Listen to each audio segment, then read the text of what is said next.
Ya estudiamos cómo Dios instruyó a Israel a construir un santuario mientras viajaban en el desierto de Sinaí. El santuario era una inmensa tienda dividida en dos secciones, el lugar santo y el lugar santísimo, con un gran atrio que lo rodeaba. Este santuario era una réplica del santuario celestial para recordarles que Dios vivía en medio de ellos.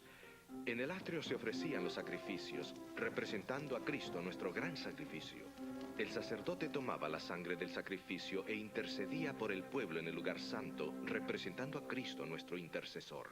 Cuando el sumo sacerdote entraba en el lugar santísimo en el día de expiación, representaba la obra de Cristo en el juicio. Estos sacrificios rituales del Antiguo Testamento fueron cumplidos por Cristo. Él era el santo don ofrecido por Dios. Su sacrificio trajo consigo una nueva relación entre Dios y nosotros, y por su muerte logró el perdón de nuestros pecados. El Israel del Antiguo Testamento tenía varios festivales, pero el más importante de ellos era el Día de Expiación, o Yom Kippur, como se le conoce en hebreo.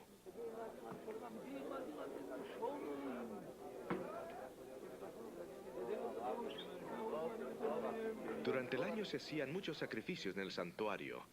Aunque estos sacrificios limpiaban a los adoradores de pecado, la sangre permanecía desecrando el santuario. El santuario se purificaba solo en el día de expiación. La ceremonia comenzaba cuando el sumo sacerdote ofrecía un sacrificio para el perdón de sus propios pecados. Entonces tomaba 2 machos cabríos, uno por el Señor, el otro por Azazel. Se sacrificaba el macho cabrío del Señor, y su sangre se llevaba al lugar santísimo y se asperjaba sobre el arca del testamento. Este era el único día en que el sumo sacerdote podía entrar en el lugar santísimo. La ceremonia era muy importante. Luego se traía el macho cabrío de Azazel. El sumo sacerdote ponía sus manos sobre el macho cabrío y confesaba sobre él los pecados del pueblo. Llevando así los pecados de todos, el macho cabrío de Azazel se llevaba fuera del campamento al desierto. Y aquel macho cabrío llevará sobre sí todas las iniquidades de ellos a tierra inhabitada, y será dejado libre en el desierto. Así en el día de expiación, el día de juicio, el santuario era purificado, los pecados del pueblo eran quitados y el macho cabrío de Azazel desterrado en el desierto. Ustedes recordarán las palabras de Daniel en el capítulo 8 de su libro. Hasta 2300 tardes y mañanas, luego el santuario será purificado. Pero ¿a qué evento se refiere esta profecía? Escuchemos a nuestro orador mientras nos explica este fascinante pasaje en el libro de Daniel. Hola amigos, ¿cómo están? Quiero comenzar el programa de hoy contando una pequeña anécdota. Se cuenta la historia del famoso agnóstico Roberto Ingersoll, que al dar un discurso se puso en tela de juicio la Biblia y la existencia de Dios. En una parte de su discurso, él expresó contundentemente que no existía ni juicio ni infierno. Al final de su presentación, un hombre medio ebrio se levantó en la parte de atrás del auditorio y con aparente felicidad exclamó: «Espero que usted tenga razón, hermano Roberto, porque esa es mi única esperanza de salvación». Bueno, la lección de hoy tiene que ver justamente con este asunto del juicio. Ustedes recordarán la sorprendente profecía de Daniel acerca del juicio investigador que comenzó en 1844. Hemos descubierto que la profecía de los 2300 días comenzó en el año 457 durante el periodo de Medo-Persia y finalizó en 1844 con la purificación del santuario. Esta limpieza del santuario en el Antiguo Testamento prefiguraba la obra de Cristo en el juicio final en el tiempo del fin. En nuestro programa de hoy queremos concentrarnos en el juicio investigador y encontrar exactamente qué fue lo que sucedió en 1844. Algunas personas cuando piensan en el juicio inmediatamente tienen sentimientos de temor e incertidumbre. Pero esa no es la forma como Dios quiere que veamos el juicio. En la Biblia, el juicio equivale a buenas noticias, algo emocionante, algo que se puede anhelar de todo corazón. Permítanme ilustrar este asunto. Si tú estuvieses encerrado en una prisión en alguna parte del mundo y sabes que eres inocente, que te han acusado falsamente, y sabes que cuando tu caso sea presentado en la corte, la evidencia traerá todo a luz, me parece que tú estarás de acuerdo en que cuanto más rápido se reúna la corte y salga a luz toda la evidencia, mayor será tu felicidad, porque entonces todos podrán ver que eres inocente.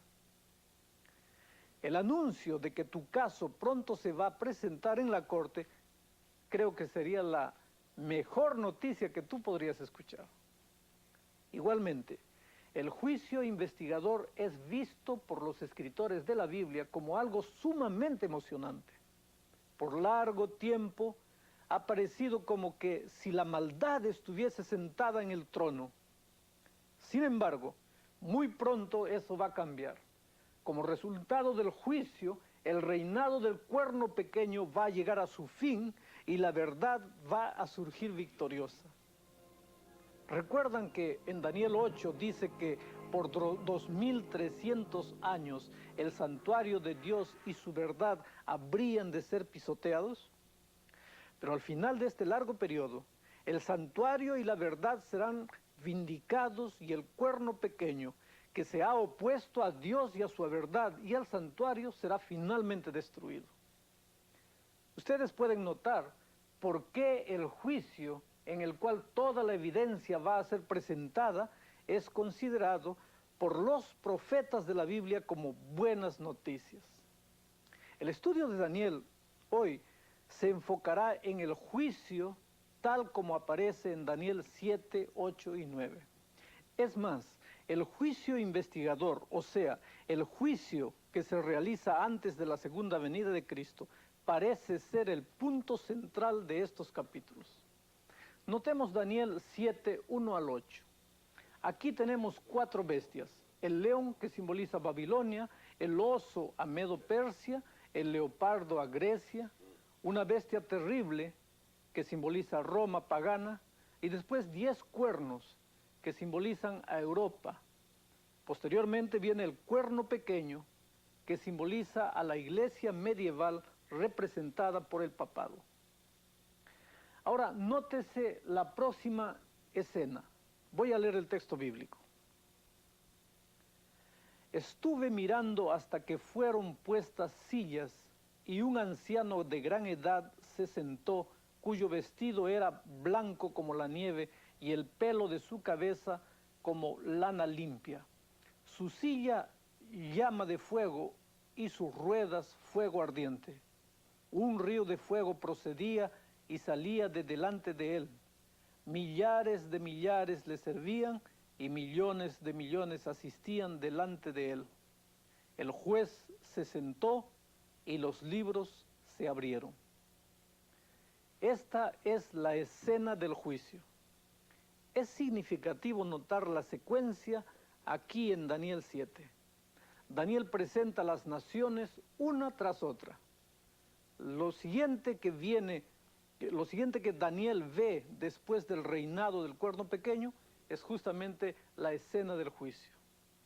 Notemos ahora que Daniel repite el orden y la secuencia por segunda vez. Lo voy a leer nuevamente. Entonces tuve deseo de saber la verdad acerca de la cuarta bestia, que tan diferente era de todas las otras, espantosa en gran manera, que tenía dientes de hierro y sus uñas de metal, que devoraba y desmenuzaba, y las sombras hollaba con sus pies. Asimismo, acerca de los 10 cuernos que tenía en su cabeza, y del otro que había subido de delante del cual habían caído 3. Y este mismo cuerno tenía ojos y boca que habla grandezas, y su parecer mayor que el de sus compañeros. Aquí tenemos nuevamente la secuencia. La cuarta bestia, Roma pagana. Los 10 cuernos, Europa dividida. El cuerno pequeño, la iglesia medieval. Ahora notemos en los versículos 21 y 22 que el cuerno pequeño dominaba a los santos hasta el juicio. Así que el cuerno pequeño prevaleció en la mente de los hombres hasta que el anciano de días, Dios, vino y el juicio empezó. Vean lo que dice el relato bíblico. Y veía yo que este cuerno hacía guerra contra los santos, y los santos vencía, hasta que vino el anciano de grande edad, y se dio el juicio a los santos del Altísimo, y vino el tiempo, y los santos poseyeron el reino. Ahora veamos que por tercera vez se mantiene la secuencia. Vuelvo a leer.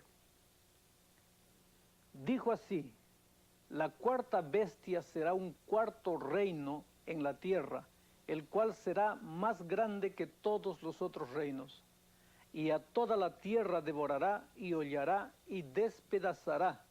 Y los 10 cuernos significan que de aquel reino se levantarán 10 reyes, y tras ellos se levantará otro, el cual será mayor que los primeros.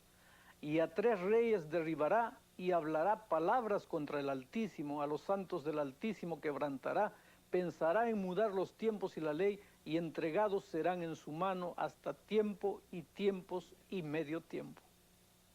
Empero se sentará el juez, y quitaránle su señorío, para que sea destruido y arruinado hasta el extremo.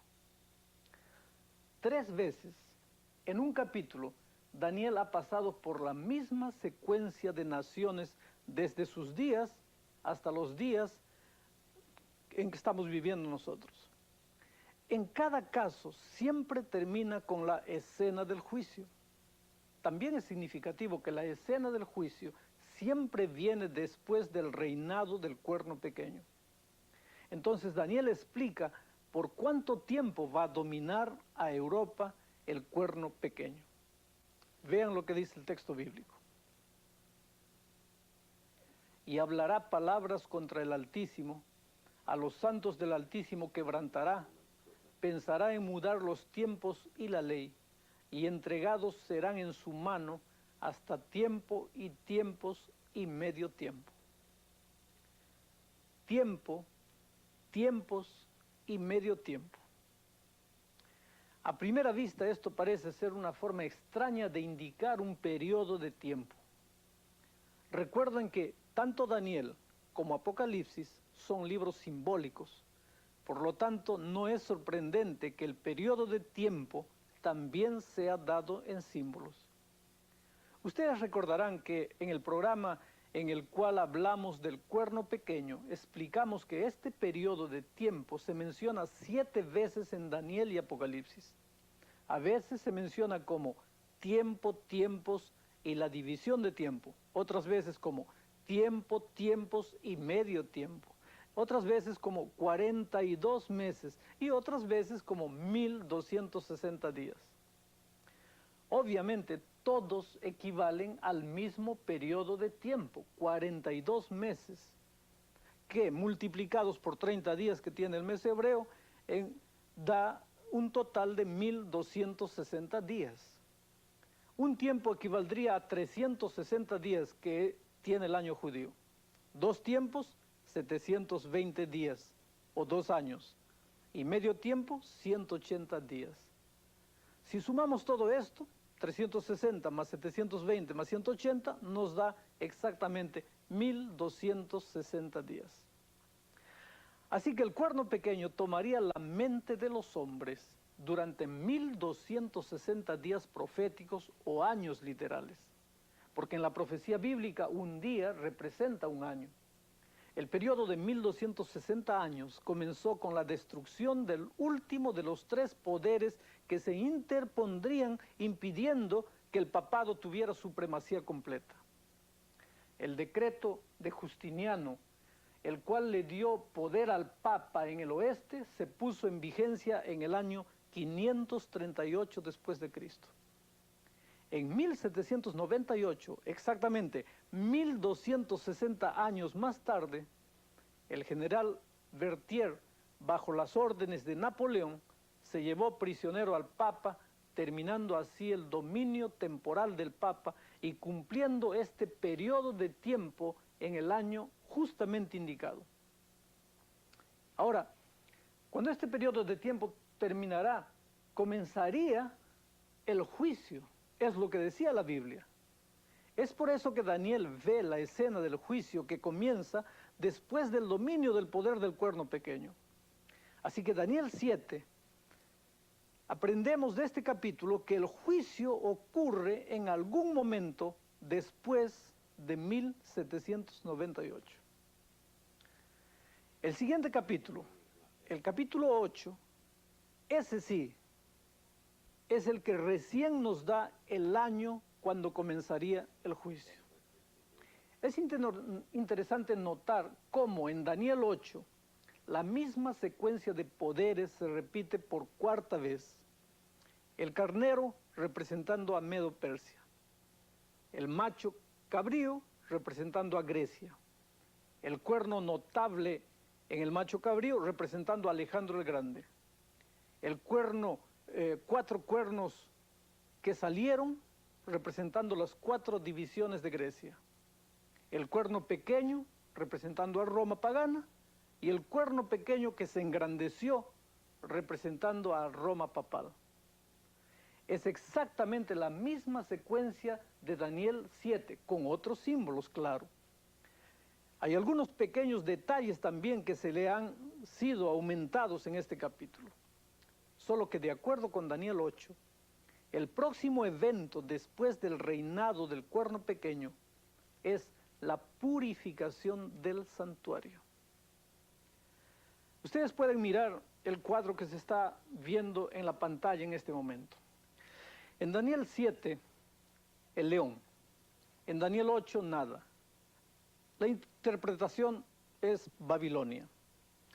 En Daniel 7, el oso. En Daniel 8, el carnero. Y todo esto simboliza Medo-Persia. En Daniel 7, el leopardo. En Daniel 8, el macho cabrío, simbolizando a Grecia. En Daniel 7, 4 cuernos. En Daniel 8, 4 cuernos, simbolizando las 4 divisiones de Grecia. En Daniel 7 está el dragón. En Daniel 8, el cuerno pequeño, simbolizando Roma pagana. 10 divisiones de Roma también están incluidos aquí. En Daniel 7, el cuerno pequeño. En Daniel 8, el cuerno pequeño engrandecido, simbolizando a Roma papal. En Daniel 7, el juicio. En Daniel 8, la purificación del santuario. Y ambos representan el juicio investigador. Así que queda claro que la purificación del santuario es paralela al juicio en Daniel 7. En Daniel 7 la escena del juicio es el evento que le sigue al reinado del cuerno pequeño.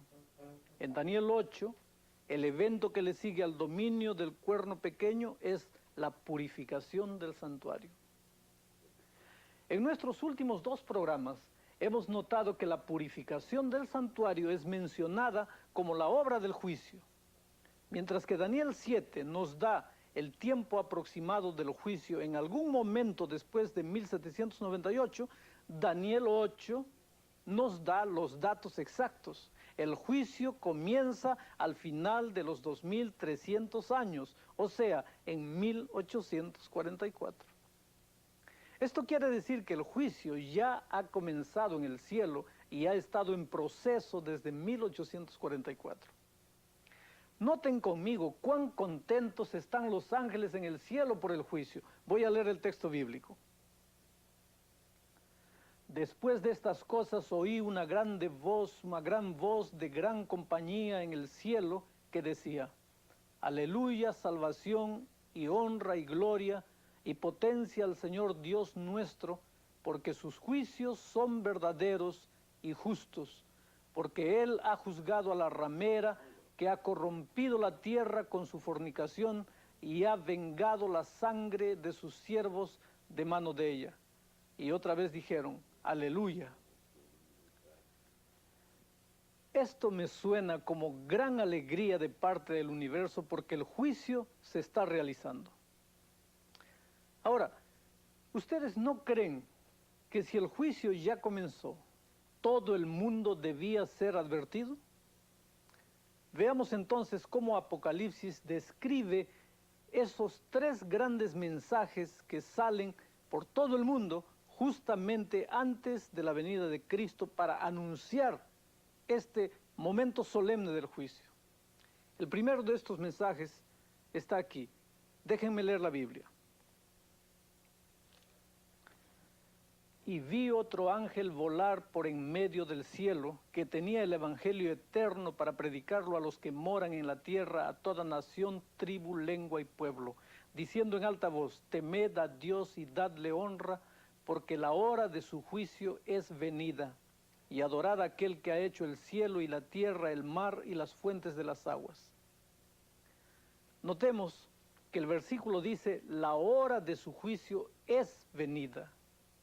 Cuando este mensaje especial es proclamado, el juicio no está en el futuro, sino que ya está en marcha. Este mensaje de la hora de su juicio es venida, obviamente solo podía comenzar a proclamarse a partir de 1844, que fue cuando el juicio comenzó. Y mientras todavía existiese gente viva en la tierra, este mensaje debía ser proclamado.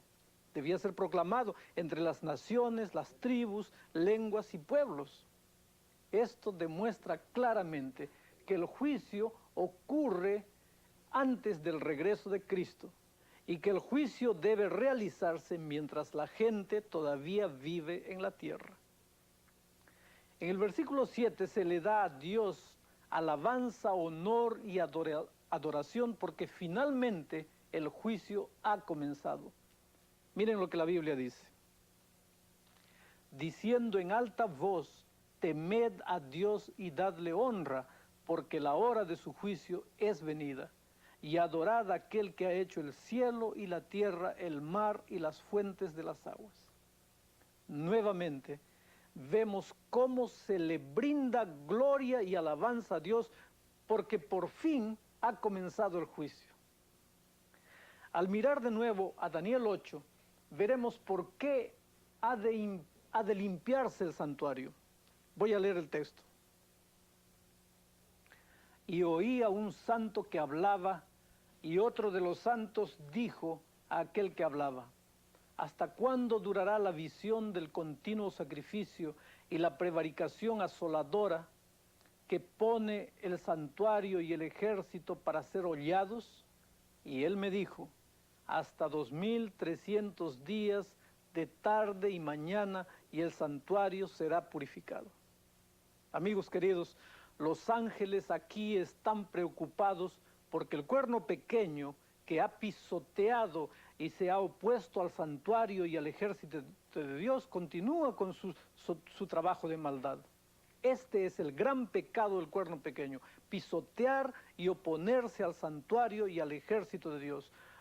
Esto justamente es lo que le preocupa a la hueste celestial. Si vamos a la vuelta de los versículos 11 y 12, veremos que hay 4 cosas que ha hecho el cuerno pequeño con el santuario de Dios que necesitan ser limpiadas. La primera está aquí. Se elevó a sí mismo hasta el lugar de príncipe de la hueste. En otras palabras, el hombre que estuviese a la cabeza del cuerno pequeño diría ser igual a Dios. Se haría más grande de lo que es.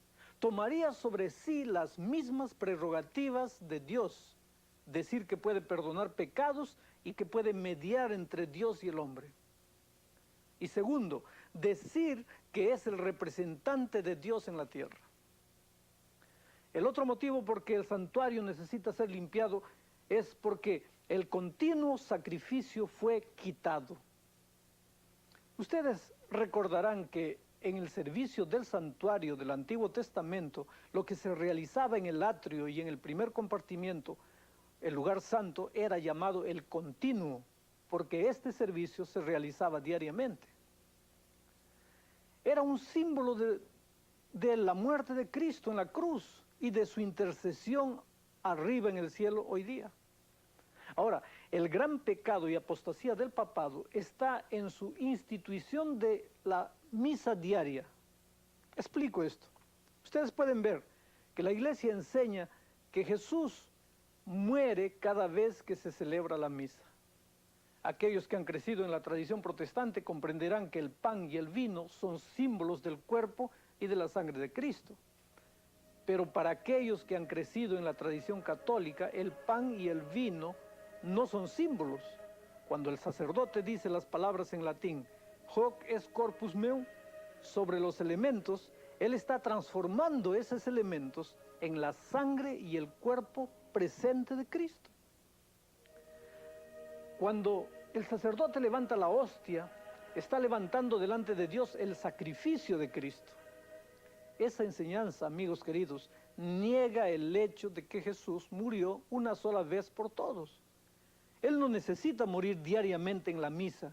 Su muerte una vez en el Calvario es suficiente. Así que el gran error y delito del cuerno pequeño ha sido destruir el todo suficiente sacrificio de Cristo en la mente de su pueblo, al guiarlos a creer en la misa diaria donde se sacrifica a Cristo vez tras vez. En este evento, lo que trae la ira de Dios y el juicio contra este poder es justamente ese hecho de dirigir la atención de los hombres del cielo para la tierra. Es por eso que el cielo está tan disgustado con lo que Roma ha hecho.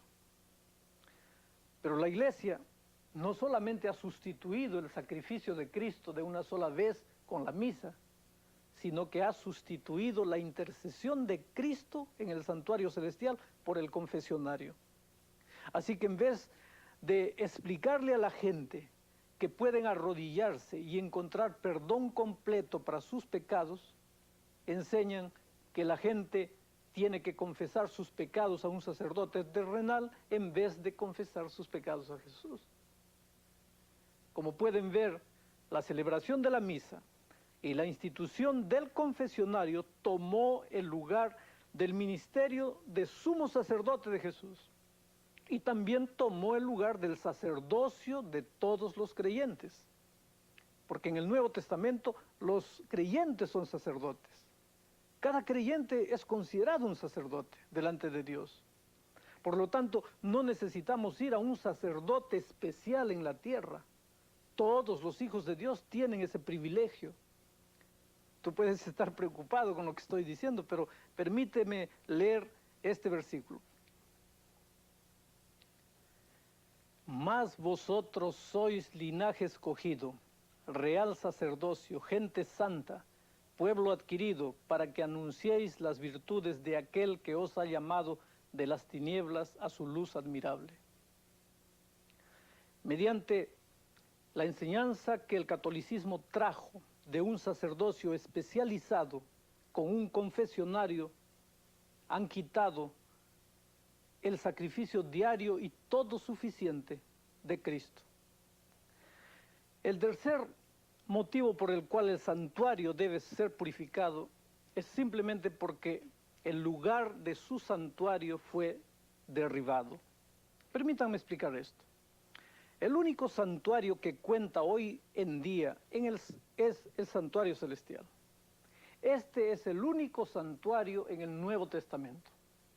Ahora, en vez de hablarle a la gente del santuario celestial, el catolicismo dirige la atención de las personas al santuario terrenal como un sacerdocio terrenal. Es más, mucha gente hoy en día, católicos o protestantes, ni siquiera han escuchado hablar del santuario celestial. Es así como ellos han escondido esta gran verdad. Con razón Dios está preocupado y manda un mensaje dirigiendo la atención de la gente hacia el continuo, o sea, la obra que Cristo está realizando hoy en día en el santuario celestial en nuestro favor. El cuarto motivo por que el santuario debe ser purificado es el siguiente: porque ese poder echa por tierra la verdad.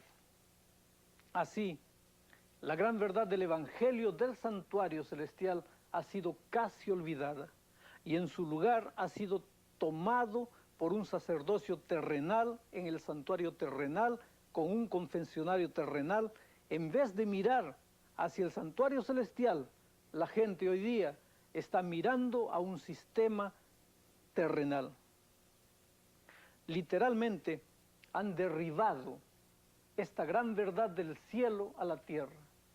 Ustedes pueden ver que es por estas doctrinas que los juicios de Dios caen sobre el sistema romano. Es una parte por la corrupción que ha hecho el papado con la verdad del santuario, que Daniel dice que el santuario debe ser purificado, o en otras palabras, debe ser restaurado o colocado en su lugar correcto. El mensaje de Dios en los últimos días es dirigir la mente de los hombres hacia el ministerio de Jesús en el santuario celestial.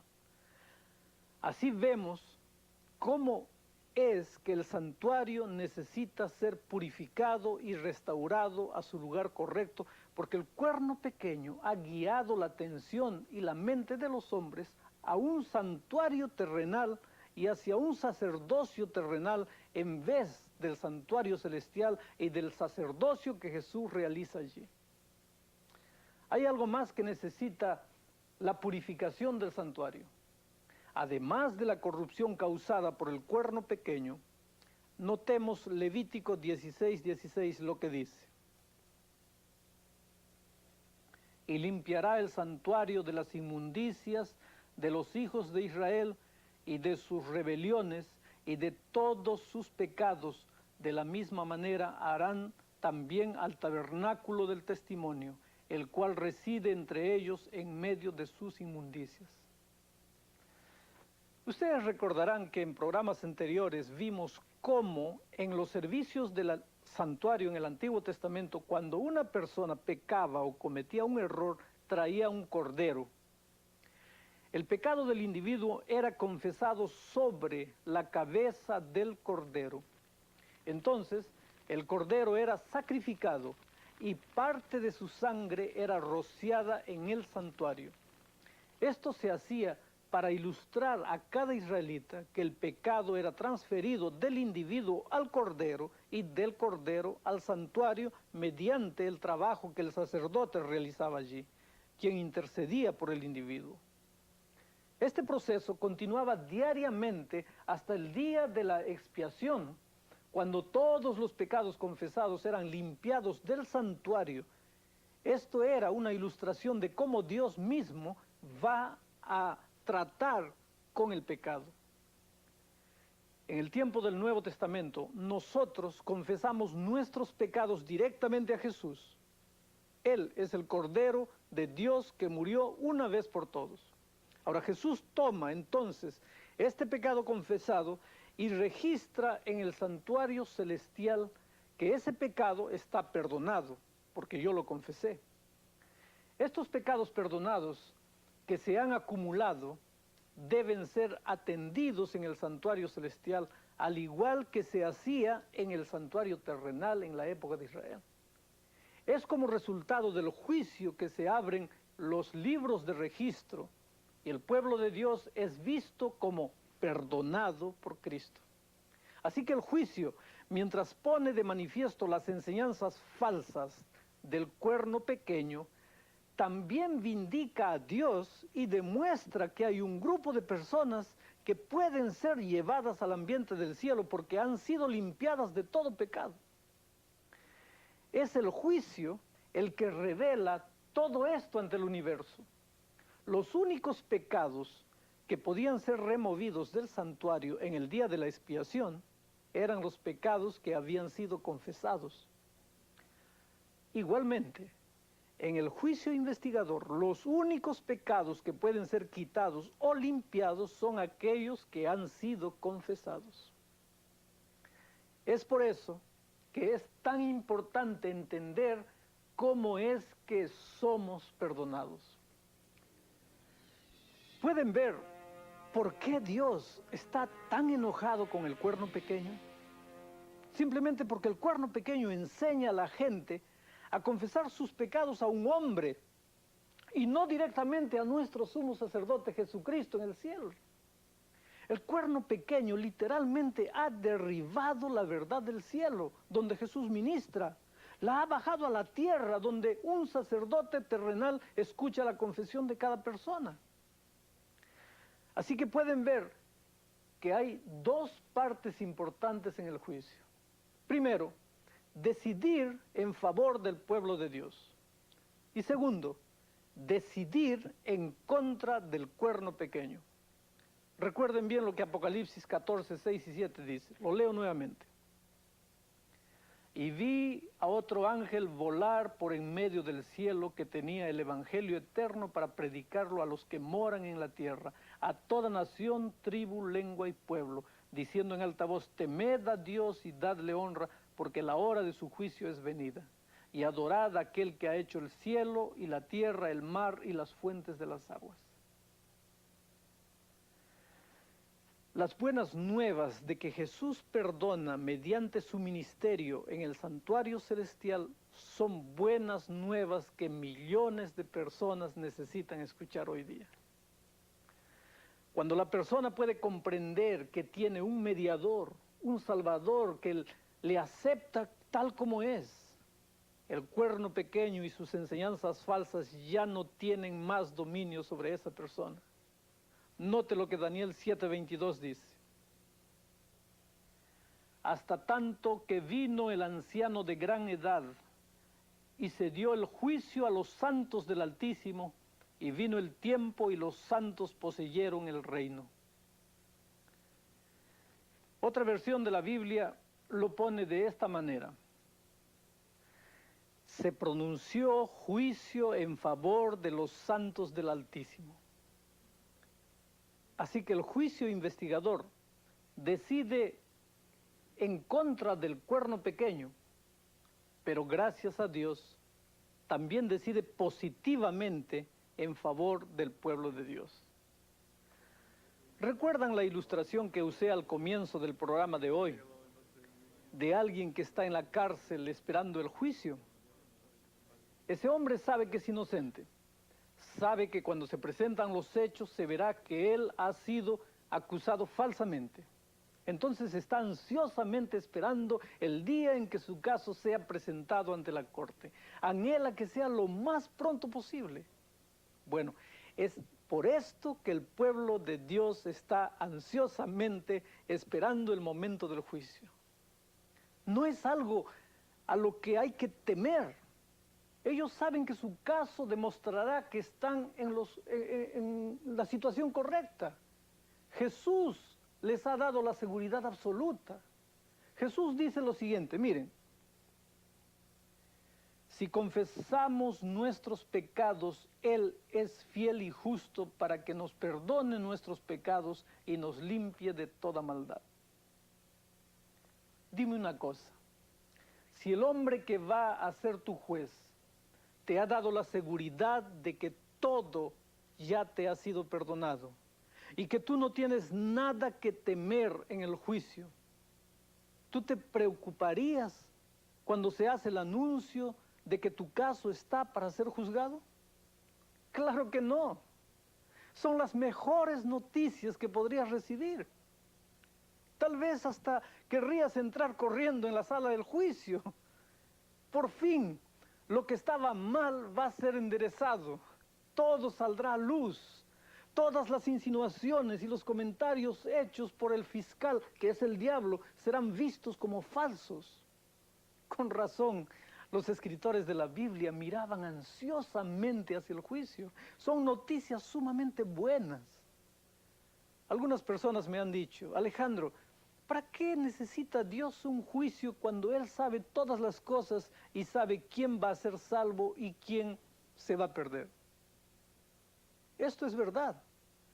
Pero Dios es tan justo que realiza este juicio para los ángeles no caídos, de manera que quede bien claro ante todos que Dios puede salvar a la gente que ha pecado, pero que ha confiado sus pecados a Dios y ha sido transformada para poder vivir en el cielo.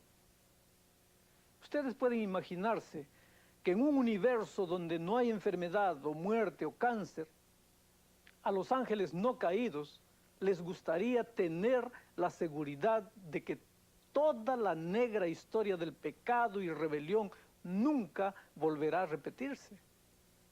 Una de las razones por la cual Dios hace un juicio donde todos pueden ver sus acciones es para mostrar que aquellos que han aceptado a Jesús y han aceptado el perdón y la gracia, ahora están dispuestos a ser obedientes y a hacer lo que Dios quiere que hagan, guardando todos sus mandamientos. Eso es lo que la Biblia afirma. Miren lo que dice. Porque es tiempo de que el juicio comience por la casa de Dios. Y si primero comienza por nosotros, ¿qué será el fin de aquellos que no obedecen al Evangelio de Dios? Este versículo dice que el juicio comienza con los justos. Es una vindicación del derecho que Dios tiene de salvar a aquellos que completamente se han entregado al señorío de Jesucristo. Así que el pueblo de Dios no tiene nada que temer en el juicio, porque el juicio falla en su favor, en favor del pueblo de Dios. Ellos ya saben el resultado del juicio. En lo que se refiere a los santos, ellos ya están seguros. Entonces el propósito del juicio no es para saber quién es salvo y quién no. El propósito del juicio es para que Dios revele por primera vez delante de todo el universo, incluyendo delante del diablo mismo, quiénes son los que han de ser salvos. Cuando Él finalmente abre el libro, todos podrán verlo. Dios sabe lo que hay en los libros, pero ahora, en justicia hacia todo el universo, incluyendo a Satanás y a sus ángeles, Dios revela por qué Él puede llevar al cielo a aquellos que una vez fueron pecadores y seguidores del diablo, pero que ahora han aceptado a Jesús, su gracia, y quieren caminar en obediencia a todo lo que Dios les ha pedido que hagan.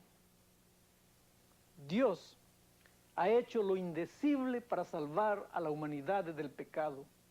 Envió a su propio Hijo para morir por el hombre. Dios ha hecho lo indecible para explicar los detalles de su juicio celestial a aquellos que viven en el planeta Tierra. Él demostró de una forma llana, clara, a los hijos de Israel mediante la instrucción de los servicios del santuario que señalaban hacia la muerte de Cristo, y le mostró al profeta Daniel el tiempo cuando todo esto ocurriría. Entonces nosotros no tenemos más disculpas para continuar en la ignorancia de estos eventos. Ahora, tomemos un poquito de tiempo para recordar brevemente lo que ha sido revelado concerniente al juicio. Hemos preparado un video para que nos ayude en este sentido. Miremos al video.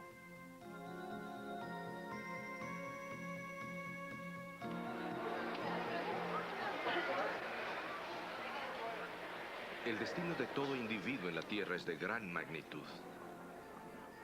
El juicio es un evento que debe ocurrir de modo que la muerte de Cristo pueda proveer expiación para los que han vivido en la Tierra. A través de la historia, la muerte de Cristo y su significado en el juicio final ha sido ilustrada a la raza humana. Por ejemplo, el antiguo santuario hebreo era una réplica del santuario celestial, que era un recuerdo a los israelitas que Dios vivía en medio de ellos. Se ofrecían sacrificios diariamente, simbolizando a Cristo al sacrificio final. En el día de expiación, el sumo sacerdote entraba en el lugar santísimo para asperjar la sangre sobre el propiciatorio, mostrando así la obra de Cristo en el juicio.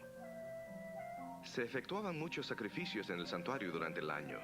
Aunque estos sacrificios purificaban los pecados de los adoradores, la sangre permanecía desecrando el santuario. Era en el día de expiación que se purificaba el santuario. El macho cabrío de Azazel que llevaba los pecados se sacaba del campamento al desierto. Y así se purificaba el santuario en el día de expiación, el día del juicio. Se limpiaban los pecados del pueblo, y el macho cabrío de Azazel desaparecía en el desierto. De la misma forma como el santuario terrenal se purificaba una vez al año, el santuario celestial fue purificado al final de los 2300 años. Ese periodo comenzó en el año 457 y terminó en 1844. El juicio se cita para examinar la vida de los individuos a través de la historia, pero también se cita para juzgar al gran opresor de la humanidad, el Cuerno Pequeño. Él también tiene que dar cuenta de sus acciones delante del juicio. El Cuerno Pequeño responde a varias acusaciones. Se erigió contra el príncipe de los ejércitos. Quitó el continuo sacrificio. Echó por tierra el lugar de su santuario. Echó por tierra la verdad. El veredicto de la corte falla en favor de los seguidores de Dios. Son los santos perseguidos los que ganan el caso. El acusador, el Cuerno Pequeño, pierde el caso. Pero ¿cuándo comienza el juicio? ¿Y cómo será? Cuando la Biblia habla del juicio, lo hace en el contexto de su propio tiempo, no en el nuestro. En nuestras cortes el juicio tiene que ser imparcial. En los días de Daniel, sin embargo, el juez no tenía que ser imparcial. Podía favorecer al acusado y defenderlo de las acusaciones hasta que el peso de la evidencia demandara un veredicto culpable. El juez también podía nombrar un abogado para defender el caso del acusado. Aquellos que han aceptado a Jesús como su Salvador personal serán representados por Jesús en el juicio. Jesús defiende nuestro caso en base a lo que Él ha hecho y la vida que ha vivido. Él declara que somos suyos porque murió por nosotros. Él es nuestro gran abogado y si estamos en sus manos no debemos temer nada en el juicio. Pero ¿cuándo comienza el juicio? Realmente ya ha comenzado. En Daniel capítulo 8 se nos da la fecha en que comenzó. Hasta 2300 tardes y mañanas, luego el santuario será purificado. Los 2300 años comenzaron en el año 457 a.C. y terminaron en el año 1844. La profecía nos dice que en ese día sería purificado el santuario. Comenzaría el día de expiación final. La corte se sentaría en el juicio y se abrirían los libros. Esto significa que estamos viviendo en el día final del juicio, en ese periodo de la historia justo antes de la segunda venida de Cristo. En nuestro próximo episodio veremos la continuación de ese juicio y su resolución final.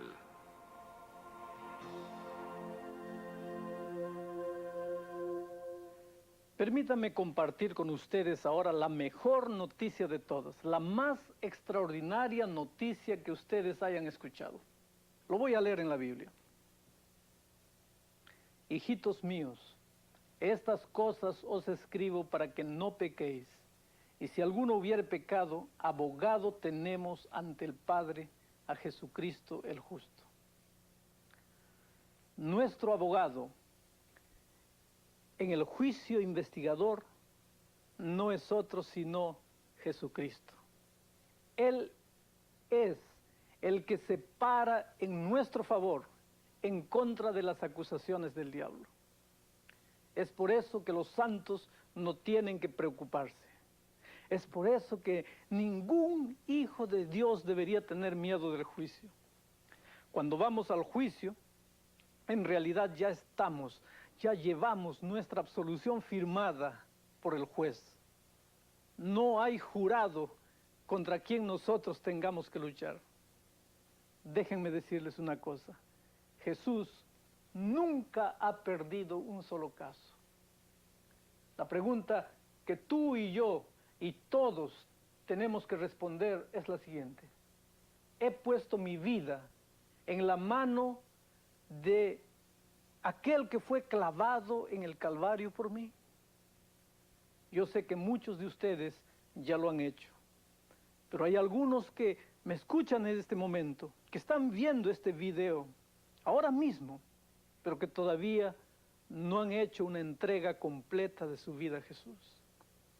Lo pueden hacer en este momento. Puede ser que ustedes tal vez quieran tomar un pedazo de papel y un lápiz y escribir nuevamente allí lo siguiente: Señor, hoy quiero aceptarte como mi abogado en el juicio investigador. ¿Quieres hacerlo? La noche está llegando. No hay más tiempo que perder. Es este tu momento. Es ahora que tienes que abrirle el corazón a Jesús. Yo quiero orar contigo. Querido Padre que estás en los cielos, muchas gracias porque en estos momentos nuestro caso está siendo ventilado en las cortes celestiales, pero no tenemos que tener miedo de eso, porque nosotros corrimos a tus brazos de amor y confiamos en ti como nuestro abogado defensor. Oh Padre querido, coloca esperanza en el corazón de todas las personas que están mirando este video. Que los que todavía no te han aceptado como su Salvador abran su corazón y decidan caminar en tus caminos. En el nombre de Jesucristo. Amén. En nuestro próximo programa, queridos, juntos veremos un tema muy importante. Estudiaremos lo que sucederá cuando Cristo vuelva a esta tierra y qué pasará durante los 1000 años posteriores a la segunda venida de Cristo. No se pierdan este fascinante tema. El título será La investigación. Hasta entonces, que Dios les bendiga. Un grande abrazo para todos.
En nuestro último episodio descubrimos que el juicio de los justos comenzó en 1844 y continúa hasta el momento de la segunda venida.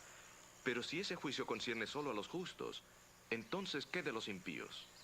Los impíos son juzgados en la segunda fase del juicio, el periodo entre la segunda venida de Cristo y su tercera venida. De acuerdo a la Escritura, este es un periodo de 1000 años. Por supuesto que Dios no necesita 1000 años para determinar quién es justo y quién es impío. Si Él es Dios, entonces debería saberlo. Por supuesto que sí. Pero el propósito del juicio no es satisfacer a Dios, sino satisfacer a su universo para que vean que es justo y misericordioso. En otras palabras, le da oportunidad a los justos para que evalúen sus juicios. Él desea ser completamente transparente en sus acciones. En el día de hoy, ese calibre de gobernantes simplemente no existe. Muy a menudo hemos descubierto que los políticos pasan juicios que favorecen sus propósitos, y hay mucho que esconder del escrutinio público. Durante el milenio se pedirá a los justos que se sienten en juicio para juzgar la forma como Dios trató a los impíos, y luego den su voto. Ese es un gran riesgo. ¿Qué si votaran en su contra? Bien, si hay una idea alentadora que hemos descubierto en esta serie de Daniel, es que Dios es completamente confiable y justo. Y así podemos esperar que permanezca para siempre. Así, ¿qué ocurre entonces durante este periodo de 1000 años? Para explicar más los eventos de este milenio, escuchemos a Alejandro Bullón en su tema, La investigación.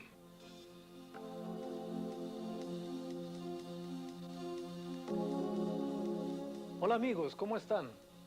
Bienvenidos nuevamente a este programa. El título para el tema de hoy es La investigación. Comenzaremos con una ilustración. Cada cierta cantidad de años se realizan elecciones para poner en el poder el partido que agrade a la mayoría. Durante un mes o dos, las acusaciones, las exageraciones y a veces los debates acalorados van y vienen de un lado para otro. A pesar de esto, gradualmente surge la suficiente información como para que la mayoría de las personas pueda hacer una correcta decisión. Finalmente, cuando llega el día de las elecciones, cada persona puede salir con el sentimiento de que su voto, aunque muy pequeño, ha prestado una contribución histórica para el destino de la nación y del mundo. Lo interesante es que cuando hay elecciones en un país es imposible que la gente no se dé cuenta de lo que está sucediendo. Pero en estos momentos, en el universo está aconteciendo algo extraordinario. Está habiendo una elección especial que tiene que ver con el destino de las naciones y de la humanidad. Pero parece que nadie ha percibido lo que está pasando. Dios y Satanás son los candidatos en estas elecciones. Y tanto tú como yo debemos dar nuestro voto al mismo tiempo que también lo harán los ángeles del cielo.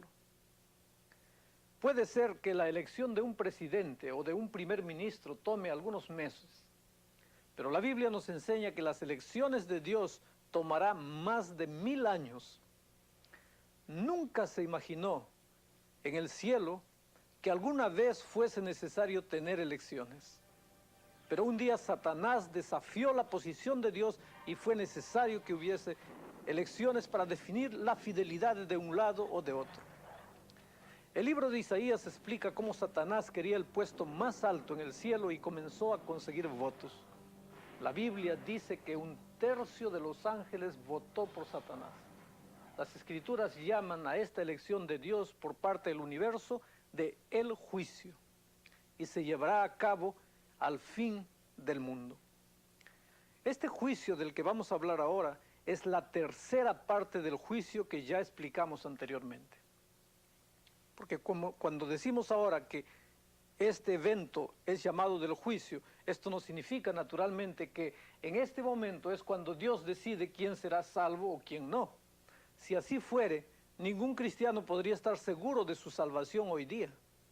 El juicio al final del mundo es cuando Dios da a conocer las decisiones que Él tomó en las edades pasadas. Cuando todos los seres inteligentes en el cielo y en la tierra entiendan los juicios divinos lo suficientemente bien como para dar su voto en favor de Dios y en contra de Satanás, entonces Dios destruirá al diablo y a aquellos que decidieron seguir al enemigo. Muchos piensan que el juicio de Dios al final del tiempo ocurrirá en la segunda venida de Cristo. Sin embargo, el juicio en realidad comienza antes de la segunda venida de Jesús. La Biblia dice que Jesús traerá su recompensa con él. Esto significa que la decisión de quién recibe la vida o la muerte ya está hecha antes de que Jesús regrese a este mundo. Este asunto del juicio queda bien claro cuando entendemos que el juicio divino tiene 3 fases. En nuestro programa de hoy investigaremos las 3 fases del juicio de Dios. El juicio antes que Jesús venga, o también llamado juicio investigador, es la primera fase. El juicio de los impíos durante los 1000 años. Y finalmente, la ejecución del juicio al final de los 1000 años. Por favor, asegúrense de tener papel y lápiz a mano para apuntar algunos de los puntos que discutiremos y para tomar nota de los diagramas que aparecerán en la pantalla. Ustedes recordarán que en nuestro último programa enfocamos el juicio que comenzó en 1844 y que continuará hasta que Cristo vuelva. Esa es la primera parte del juicio. En nuestro programa de hoy enfocaremos el juicio que se efectúa después de la venida de Cristo, durante los 1000 años o el milenio, como le queramos llamar. Comencemos buscando 1 de Pedro 4:17. Dice así: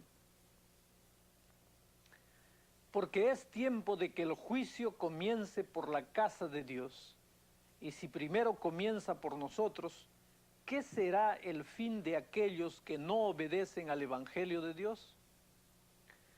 De acuerdo a lo que Pedro describe, el juicio comienza con la casa de Dios, o en otras palabras, con los justos, pero después continúa con aquellos que escogen desobedecer a Dios.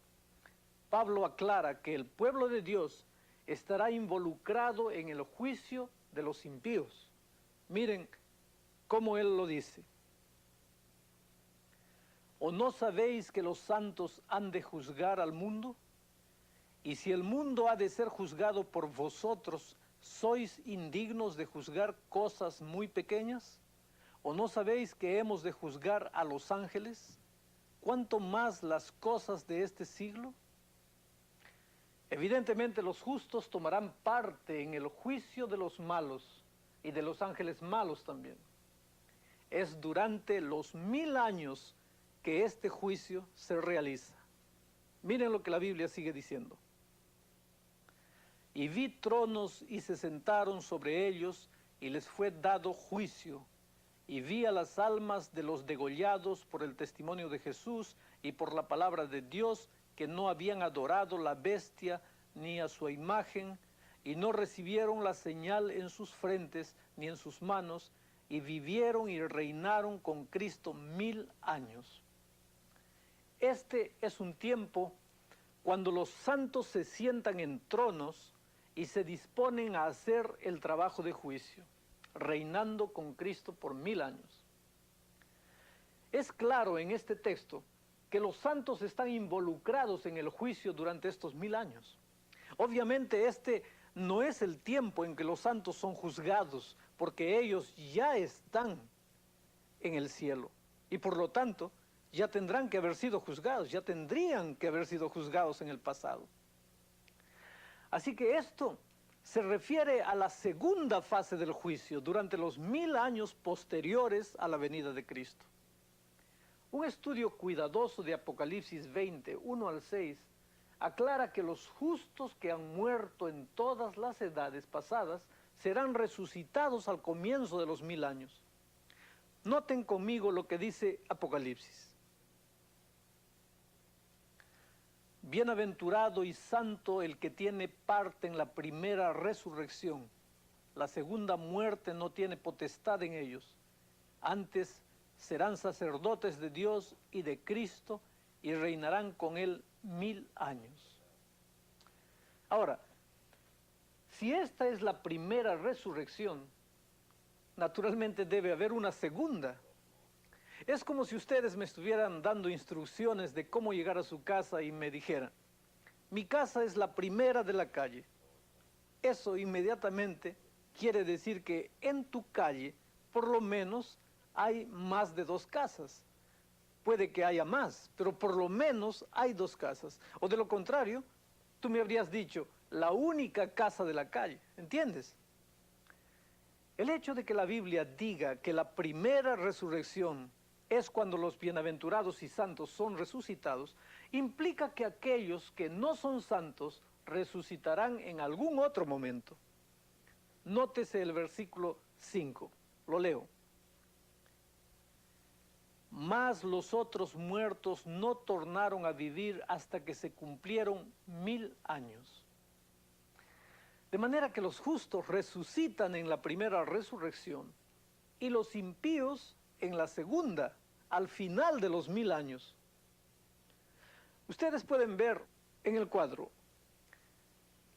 resurrección de los justos primero, después vienen 1000 años y después la resurrección de los malos. Jesús mismo enseñó que hay 2 resurrecciones. ¿Quieren ver? Voy a leer en la Biblia. No os maravilléis de esto, porque vendrá hora cuando todos los que están en los sepulcros oirán su voz, y los que hicieron bien saldrán a resurrección de vida, mas los que hicieron mal a resurrección de condenación. Recuerdo que hace muchos años atrás yo estaba celebrando una serie de reuniones. Visité a un hombre que asistía a las reuniones y comenzamos a dialogar sobre este mismo tema de las 2 resurrecciones. Él me dijo que había estudiado la Biblia toda su vida, pero que nunca se había dado cuenta de que había 2 resurrecciones. Cuando yo le mostré esta verdad en la Biblia, él me dijo, ¿qué importancia tiene en cuál resurrección uno se va a levantar, con tal de que se levante en una de ellas? Yo le recordé que sí hay una diferencia diametral, porque la primera resurrección es la resurrección de los justos, que sucede cuando Jesús viene por segunda vez, y los que han muerto amando al Señor serán levantados para vida eterna en esta resurrección. Mientras que la segunda resurrección sucede al fin de los 1000 años, y es la resurrección de los impíos, aquellos que murieron sin querer obedecer a Dios y que resucitan evidentemente para morir. Continuemos ahora con nuestro asunto y notemos que el periodo de 1000 años comienza con la primera resurrección en ocasión de la segunda venida de Cristo. Si vamos ahora a 1 de Tesalonicenses 4, 16 y 17, encontramos que Pablo nos habla justamente de esto. Miren lo que él dice. Porque el mismo Señor con aclamación, con voz de arcángel y con trompeta de Dios descenderá del cielo, y los muertos en Cristo resucitarán primero. Tal vez en este momento tú te estés preguntando, ¿qué sucede con la gente que está viva por ocasión de la venida de Jesús? Entonces notemos el siguiente versículo.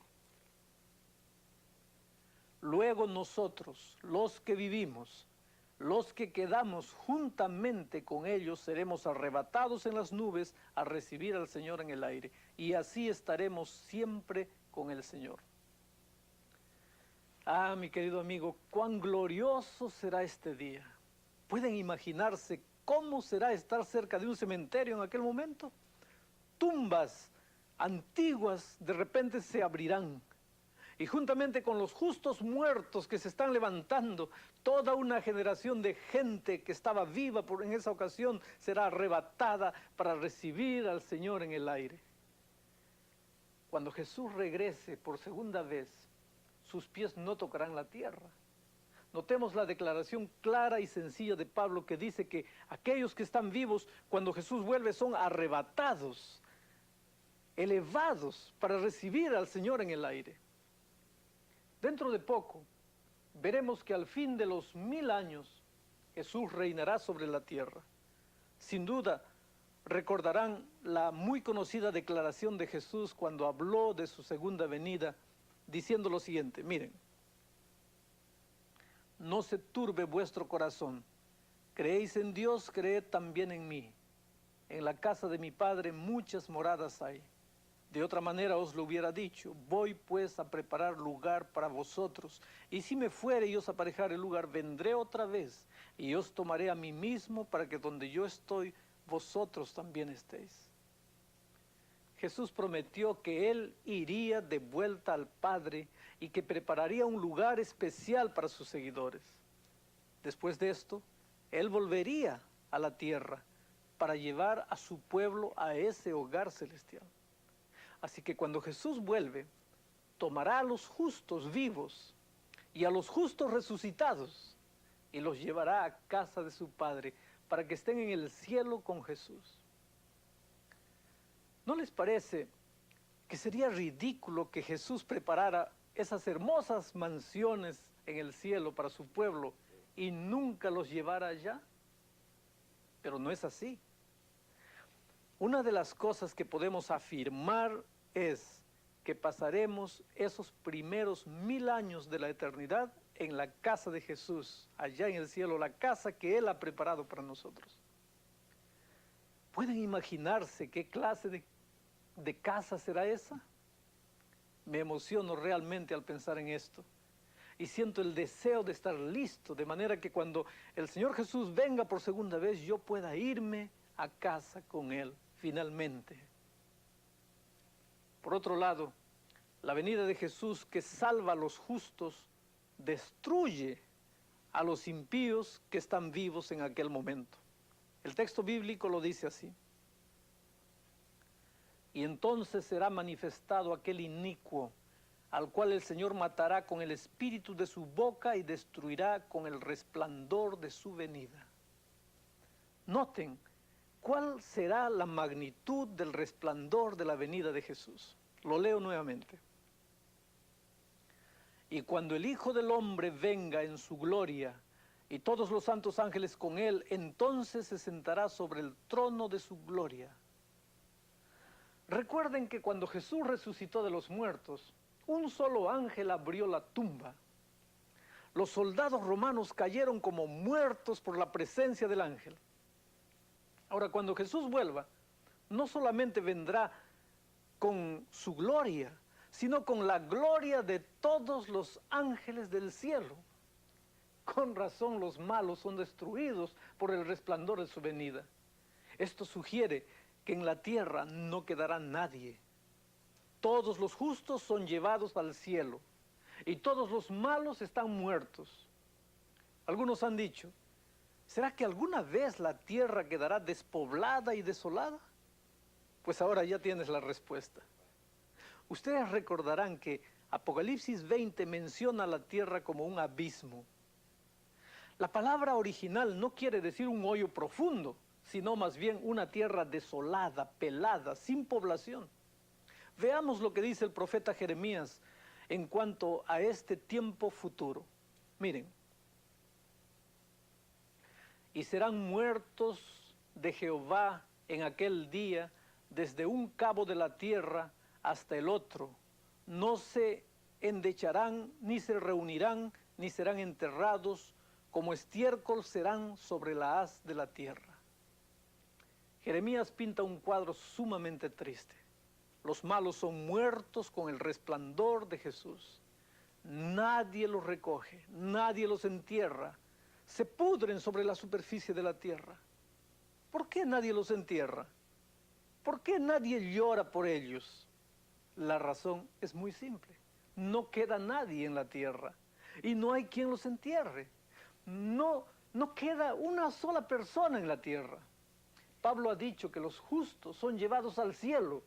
Los malos que ya están muertos permanecen muertos hasta el fin de los 1000 años. Y los malos que estaban vivos cuando Jesús vuelve han muerto con el resplandor de su venida. Todos los justos se han ido al cielo. Todos los malos están muertos. Entonces, no hay un solo ser humano vivo sobre el planeta Tierra.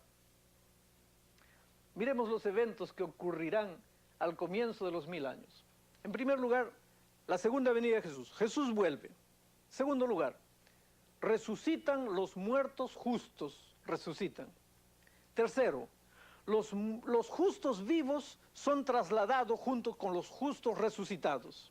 Cuarto, todos los justos van al cielo.